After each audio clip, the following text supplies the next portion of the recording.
नमस्कार मित्रांनो, आज आपण कर्नाटक राज्यातील अजून एका प्राचीन शिवमंदिराला भेट देणार आहोत। हे मंदिर केदारेश्वर नावाने प्रसिद्ध आहे। हे मंदिर विद्या अध्ययनाचे एक प्रमुख केंद्र आहे। कर्नाटक राज्यातील शिमोगा जिल्ह्यातील बलिगाव मध्ये स्थित असलेले हे श्री केदारेश्वर मंदिर आपल्या धार्मिक महत्त्वाच्या कारणाने दक्षिणेचा केदार पण बोलले जाते।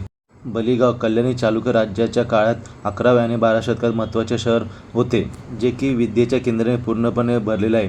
हे सांगणे खूप कठीण आहे की या मंदिराची निर्मिती कोणी व केव्हा केली आहे, कारण याची स्थापत्यशैली पश्चिम चालुक्य आणि होयसळ या दोन साम्राज्याचे सामंजस्य दर्शवते। हे मंदिर त्रिकूट शैलीमध्ये बनवलेले आहे।